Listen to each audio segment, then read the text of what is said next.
বাড়িতেই যদি এরকম নির্ভেজাল ঘি বানিয়ে নেওয়া যায় তাহলে মন্দ কি বলুন, ভালোই তো।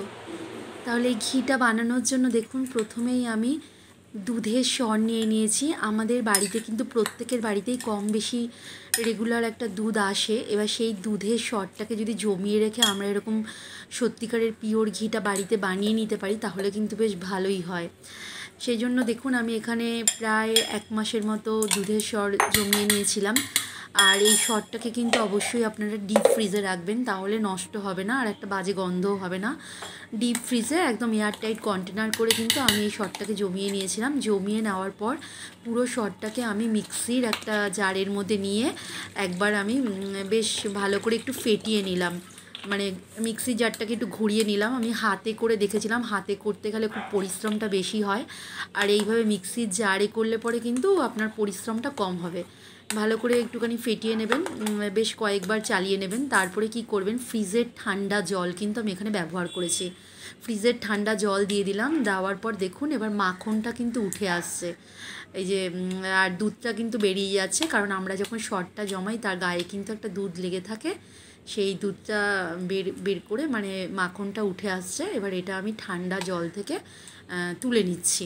একদম ফ্রিজের ঠান্ডা জল কিন্তু এখানে ব্যবহার করেছি আমি। তারপরে দেখুন এই সরটাকে কিন্তু আমি এইরকম একবার জল দিয়ে ধুয়ে নিয়েছি, এটা আরেকবার কিন্তু আমি ধোবো। আরেকবার এই যে দেখুন একবার পুরোটা তুলে নিচ্ছি, আর এই যে একবার তুলে নিয়েছি। এবার আবার কিন্তু দেখুন ফ্রিজের ঠান্ডা জল আমি দিয়ে দিলাম। দিয়ে এবার আমি আবার এখান থেকে মাখনটাকে এবার তুলে নেব। আর আমি কিন্তু এরকম মানে আমার বাড়িতে প্রতিদিনই দুধ আসার এই দুধের সরটা কিন্তু গরুর দুধের সর। আর আমি কিন্তু এরকম বানাই ঘি। আর এর আগের বার আমি কিন্তু হাতে ফেটিয়ে বানিয়েছিলাম, সেটা সময় সাপেক্ষ অনেক আর পরিশ্রমও বেশি হয়। এইভাবে করলে কিন্তু অনেকটা ইজিভাবে করা যায়।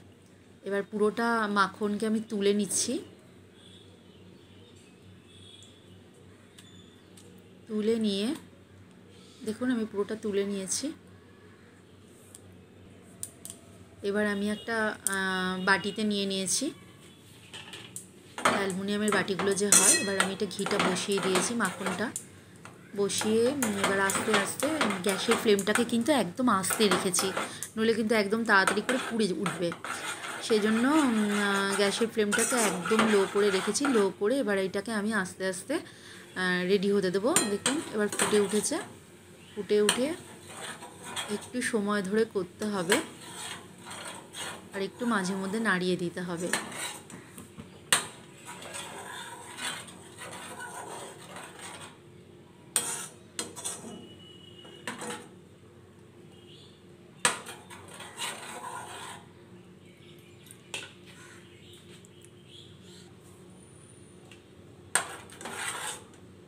বারবার আমি এরকমভাবে নাড়িয়ে দিচ্ছি চামচ দিয়ে, কারণ হলে তলাটা একটু ধরে যাবে। দেখুন এবার অনেকটাই শেষের পথে, এখনই একটুখানি হবে, কারণ এই যে যেটা দেখতে পাচ্ছেন এই যে দুধের সরটা, এটা কিন্তু পুরোটাই পুরো ঘিটা বেরিয়ে আসবে। আর এটাকে বলে এই যে চাচিটা, এটা কিন্তু খেতে ভীষণ ভালো লাগে। এটা ভাত, রুটি, মুড়ি সব কিছুর সাথেই খাওয়া যায়। আমি কিন্তু গরম ভাত দিয়ে খেয়েছি, খালিও খেয়েছি, খুব ভালো লাগে এটা খেতে। এবার দেখুন হয়ে গেছে। এবার আমি কিন্তু একটা কাচের বয়মে কিন্তু ঘিটা ঢেলে নেব, একটু ঠান্ডা করে। এই দেখুন উপর থেকে আমি ঢেলে নিচ্ছি।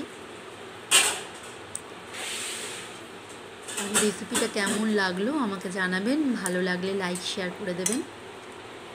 এবার কিন্তু ঘি হয়ে গেছে, একদম অরিজিনাল ঘি। এটা কিন্তু ভাতে মেখে খেতে খুব ভালো লাগবে গরম ভাতের, এই যে দুধের চাচিটা, সরের চাচিটা যেটা।